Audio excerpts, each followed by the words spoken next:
Guys afternoon activity is ready. અમે તૈયાર થઈ ગયા છીએ. મેડમ પણ તૈયાર થઈ ગયા છે. મને વાળ બી ના સુકાવા દીધા. ડ્રાઈવર આવી ગયો છે. So guys, this is my second day look. સવારે તો નહોતું થયું, બટ અત્યારે અમે લોકો જઈ રહ્યા છીએ ગ્લાસ બોટિંગ કરવા, રાઈટ? અત્યારે અમે લોકો ગ્લાસ બોટિંગ કરવા જઈ રહ્યા છીએ, તો એટલે મેં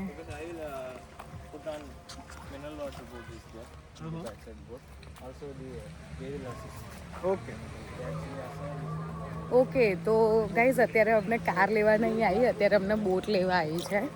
અમે ગ્લાસ બોટ કરવા જઈશું. હવે ગ્લાસ બોટમાં શું હોય એ તો મને બહુ ખાસ આઈડિયા નથી, પણ યા મજા આવશે એટલું મને ખબર છે. મેં યુટ્યુબ પર થોડું થોડું જોયેલું છે,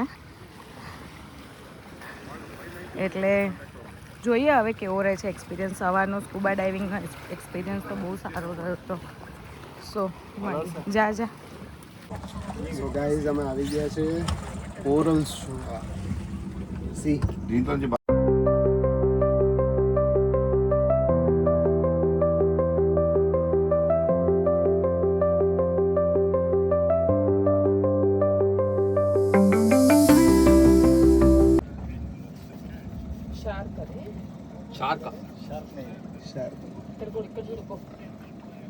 જો અહીંયા અમારી સાથે જેટલા બી બોટમાં છે ને બધાએ પોતાના ફોન મૂકી દીધા છે. આવી રીતે અમે બી નિસર્ગનો ફોન મૂકી દીધો છે, કારણ કે મારા ફોનથી અમે લોકો બ્લોગ કરીએ છીએ, એટલે અમે નિસર્ગનો ફોન મૂકી દીધો છે. સો ગાઈઝ આપણે ફિશને આમાં ફૂડ ખવડાવી શકીએ. અહીંયા આ લોકો પાસે બોટમાં અવેલેબલ એ લોકોએ ટેકનિક યુઝ કરી છે.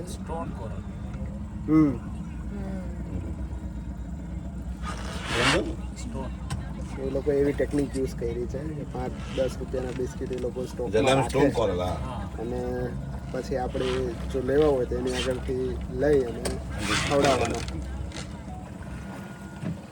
Business, this is business. This is strong corners.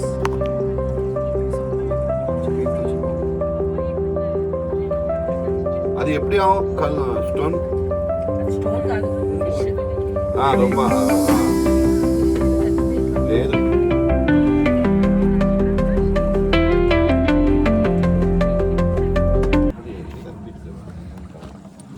અને ગાઈઝ અમારી જેમ અત્યારે સ્પેશિયલી આ ગ્લાસ બોટિંગ જ ચાલતું હોય છે.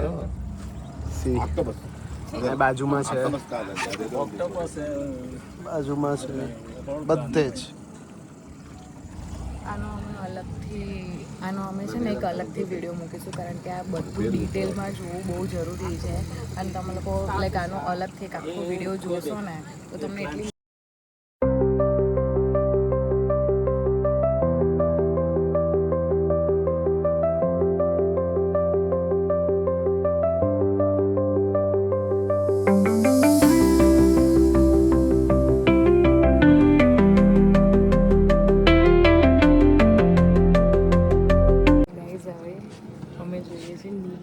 જેનું એક મૂવી બી છે. જે લોકોએ નીમોનું મૂવી જોયું હશે એ લોકોને ખબર હશે. નાની નાની ઓરેન્જ કલરની ફિશ હોય, એટલે મેં બી આજે ઓરેન્જ જ છું. किसके साथ रहती है नीमो फिश? बताओ. सी एनिमोन के हाँ अंदर बॉल जैसा सिम्बा से.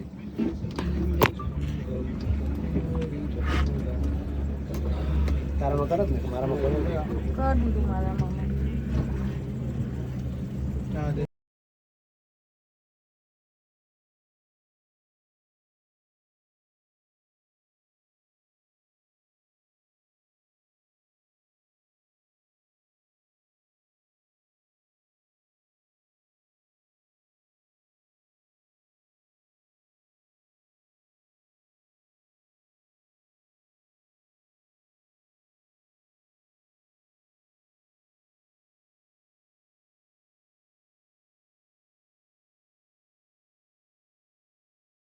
ગાઈઝ હવે આપણે જઈ રહ્યા છીએ જોવા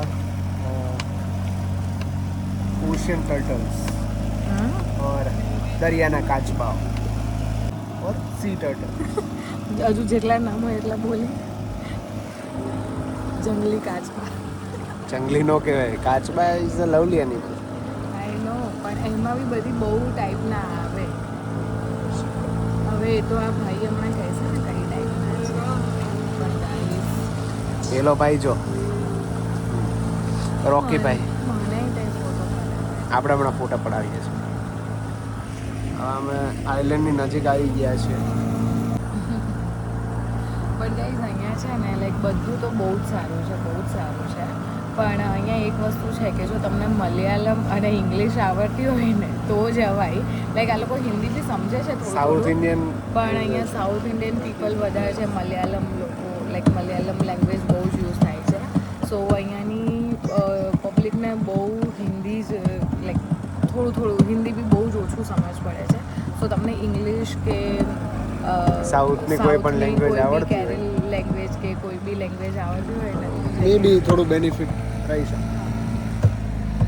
બિકોઝ અહીંથી કેરેલા કે તેલુગુ છે એ બધું ચાલે.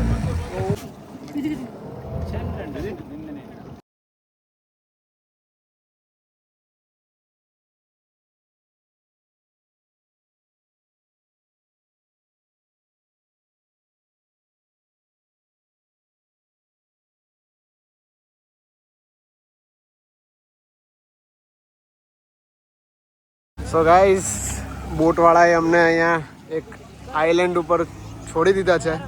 તેનું નામ છે કલ્પેટ્ટુ આઇલેન્ડ. આ એ આઇલેન્ડ છે કે જ્યાં આગળ બધા ફિશિંગ ને બધું કરે. અને અમે લોકો જે આઇલેન્ડ પર છે અગાતી આઇલેન્ડ પર, તો ત્યાં ફિશિંગ બોલ તો ખરા હમણાં તો ત્યાં ફિશિંગ ને એવું બધું ના થાય. અને આ અમને આ આઇલેન્ડની એક લોકલ જગ્યા પર ખાલી એ લોકો થોડું ફરાવવા માટે લઈ જાય છે. અહીંયા મોસ્ટલી એમણે એવું કીધું છે કે ડેડ કોરલ્સ ને છીપલા, શેલ્સ ને એવું બધું વધારે જોવા મળે છે. તો લેટ્સ એક્સપ્લોર. જોઈએ કેવું છે. રસ્તો જોઈ લો. તો બહુ એસ્થેટિક છે. This is called aesthetic. અને ગાઈડે એવું કીધું છે કે મોસ્ટલી આ આઇલેન્ડ ત્યારે લાઈક ગાઈડે એવું કીધું છે કે મોસ્ટલી અહીંયા કોઈ રહેતું તો નથી જ તે, પણ આ આઇલેન્ડ અને સેન્ડ આની ત્યારે બને છે કે જ્યારે કોઈ સાયક્લોન્સ કે એવું કંઈ સ્ટ્રાઇક થાય ત્યારે. It's nice place. જુઓ ખાલી નજારો. આઇલેન્ડ બી મસ્ત છે. It's a good place. સામે છે એરપોર્ટ. મસ્ત. How are you feeling? Nice. કેવું છે આઇલેન્ડ? મસ્ત છે.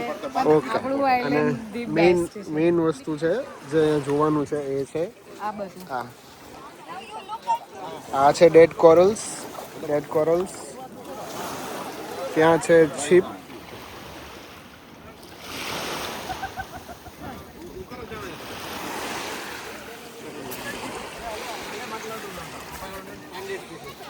સી એ પેલું એવું કહેતો હતો કે ફોટોઝ જીવડું છે એ છીપની અંદર રહેતું હોય છે. નાઇસ. અહીંયા જોઈ શકો છો કે પેલા બધા જે પડેલા આ બધું પડી ગયેલું છે. જે સાયક્લોન હિટ થયું ત્યારે થોડીક નુકસાની થઈ હશે. થઈ હશે. હવે હાલ તો જો હાવ કેવો થયો. ના મને Yeah. રબર લેવા દીધું, યુ આર લુકિંગ બ્યુટીફુલ. ના મને ઓલો ક્લચર લેવા દીધું. અહીંયા આ બીચ પરથી મને ભૂતળું વળગી ગયું. એ એવું બોલાય જ નહીં. સી જોઈ શકો છો. અને આપણી ભાષામાં જેને પથરા કહે ને એ આ ડેડ કોરલ. ઓહ ભાઈ, રાઈટ. તે તો આખું ડેફિનેશન જ બદલાઈ દીધી છે. તો એવું છે. સી ગાઈસ, પથ્થર પથ્થર પથ્થર. અમારા સોમનાથનો બીચ આવો જ છે, માધુપુર સોમનાથ.